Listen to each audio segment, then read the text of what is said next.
When Jungkook closes his suitcase, neatly laid out on the made-up bed in his childhood home, there's an unpleasant tightness in his chest.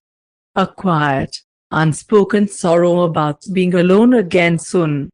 But Jungkook has already spent a lot of time here, and it's time to come back to New York. Even though his time with family is the only thing keeping him afloat, he's forced to say goodbye to them again, not knowing for sure when he'll be able to make his way home again. But the days rush by swiftly, and when the date on his phone reads January 4th, Jungkook realizes that he can no longer postpone his departure. If nothing else, he still has a lot of work ahead of him to do and sort out all the problems waiting for him in New York. See you soon.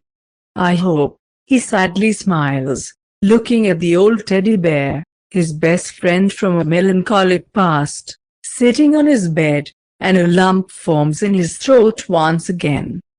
Jungkook takes a deep breath, fastening his suitcase shut, and lowers it to the floor.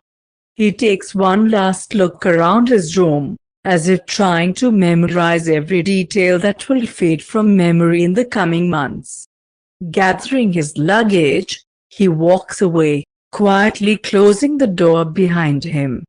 See you soon, he repeats in his mind once more before, summoning up all his courage, he carries the suitcase to the exit. Jungkook leaves it by the front door and sadly looks at his white coat hanging on the hook. Thoughts autopilot him back to Taehyung. Taehyung, who left a week ago and, as Jungkook requested, hasn't reached out since. But now, Jungkook feels like the universe is mocking him because he can't stop thinking about the man. Whether he returned to New York or went somewhere else. If he has seen his wife already and how often. If he went to the Moth, knowing Jungkook wouldn't be on stage. If he entered the VIP room with someone else. And if there's someone who has taken Jungkook's place already, proving to Taehyung once again that his boy is nothing special. And every time, Jungkook has to wrestle with these thoughts for the sake of at least one peaceful evening. Mr. Kim just won't leave his mind, no matter how much Jungkook wishes otherwise. Maybe you don't have to leave. Lee approaches him, grabbing onto the cuff of his light trousers. Jungkook, with a sigh of sadness, lifts the little girl into his arms, holding her close. Sorry, sunshine, but I have to leave. I need to go back to university and work so I can keep helping you guys. But you can work here too, right? Mom goes to the bank sometimes. I know. So, you can work here. And we'll always be close. Jungkook wants to cry again. If only his family knew where he actually works. And how much more complicated it is than just the bank. But he can hardly ever tell them that he dances and undresses for a bunch of rich adults just to ensure there's something on his sister's and mom's dinner table. Sweetie, it's not that simple, he sadly smiles, gently lifting Lee, who's sitting in his arms, but instead of laughing, she just hugs him around the neck and buries her face in it. You've been with us for so little time, the girl sniffles. I don't want you to leave, Lee, sweetheart, enough, suddenly intervenes the mother, laboriously rising from her chair and approaching them. You know that Jungkook has to go. However much we all wish he could stay. He has to leave, dear. No, the mother sighs, looking at Jungkook, and he nods understandingly, pressing his lips together. Then Joya comes closer and takes her sister away. And the little one starts whimpering. Come on, Lee, otherwise Jungkook will be late for his flight. The girl pulls the little one closer, soothingly stroking her. We don't want him to be late, do we do?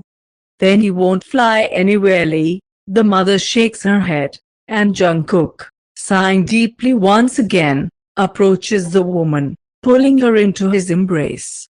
She hugs him back even tighter, as much as her weakened body can. I love you. Please, try to follow all the doctor's instructions. And tell me when you need money for something. Every time, Mom. I'll find it. Just tell me, Jungkook, she sighs, gently rocking her son in her arms. And no arguments, Mom. I'm doing this for you. He hides his nose in her hair, trying to disguise the sniffle. Who will I have left if not you? So you have to get better. We can't lose you, please, Mommy.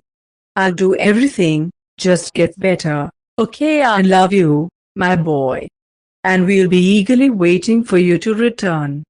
Soon, he reluctantly pulls away, trying to discreetly wipe his nose, but a few traitorous tears escape down his cheeks. I'll be back soon. I promise. I'll figure something out, and I'll come back to you very soon. Maybe during the summer break? I'll really try to come in the summer, Mom. I swear, I'll be back soon. And I hope that by then you'll be feeling better. She pulls her son closer, planting a firm kiss on his forehead, and Jungkook clenches all his internal organs, just to keep from breaking down. Not here. Not in front of them. After bidding Joya farewell as well, the boy hugs the three of them one last time, and then, gathering the last shreds of self-control within him, he puts on his coat and, grabbing his suitcase, decisively opens the door. We'll see each other soon after a dozen self-imposed rehearsals, he says it almost confidently and almost joyfully, waving to his family. They wave back, and then watch for a long time as Jungkook, pulling his suitcase behind him, walks away, farther and farther from the house. Down below, by the driveway, a taxi awaits. He climbs into the car, and then glances at his family once more through the window. They are still there, watching him, smiling, and he knows that behind those smiles, just like within him, there is an endless sorrow from yet another parting. Then the driver starts the car, and they move away towards the bus station. And from there, by the bus straight to the airport.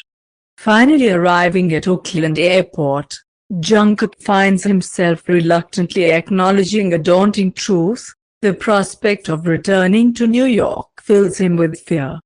The uncertainty looms large, especially since he lacks any concrete plans regarding accommodation and financing for university. In his pocket, he carries less of a solution and more of a reminder of his financial constraints. Despite the apprehension, he presses forward, heading directly to the check-in area for the imminent New York-bound flight. "Hello," Jungkook greets the young woman behind the counter, attempting to mask his inner turmoil. She responds with a professional smile, smoothly navigating through the necessary formalities. As he hands over his documents, he notices a subtle furrow on her brow as she studies his ID and something on the screen of her computer. Is there something wrong?" Jungkook inquires, a nervous smile playing on his lips. However, instead of a direct response, the airport employee offers only a fleeting smile before lowering her gaze back to the screen. Concern begins to settle in when she reaches for the phone and speaks into it. "Please, summon security to check-in counter number 12, Ma'am." Jungkook frowns, addressing her once more. "Sorry, is something wrong? Is everything okay? Please, wait a few minutes, sir," she reassures him with another smile, leaving Jungkook to feel a disconcerting tremor within. Glancing around, the line of people behind him now seems more formidable than ever. Stepping aside, Jungkook realizes he can't venture any further since his passport is still in the possession of the woman at the counter. All he can do is wait, a growing sense of fear accompanying the anticipation of the unknown. After a brief interval, a man in airport uniform approaches the counter. Following a brief exchange of words with the woman Jungkook spoke to moments ago, he takes Jungkook's passport and then makes his way over to the boy, prompting a fresh wave of uncertainty. "Mr. Jian," he begins, surprisingly friendly, though the tone only tightens Jungkook's stomach with anxiety. "That's me. Is something wrong? So you need to follow me. Could you, please, explain what's going on? Did I do something wrong? Or is there an issue with my documents? Or the ticket, Mr. Jian? We just need to check something. Please, follow me." Jungkook looks around once again, the onlooker's curious glances doing nothing to alleviate the situation. "All right. As you say," he nods, sighing. Gripping the handle of his suitcase, he obediently follows the man. As they traverse the airport, Jungkook can't shake the sinking feeling that his chances of making it to the New York flight are dwindling with each step. "What exactly are we checking?" Jungkook asks, unable to contain his curiosity. "We'll explain everything shortly, Mr. Jian. Just follow through for now," the man replies, offering no further details. Finally, the man leads him into a corridor, opens a door with a pass, and they approach another door. "You'll need to wait here while we check everything, Mr. Jian," the man finally speaks again, holding the door open.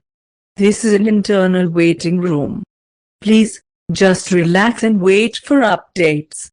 Coffee and tea are also at your disposal. Can you at least tell me why I'm being detained? I have a flight to catch, you know," Jungkook urges, frustration seeping into his tone. "All will be explained in due time, Mr. Jian.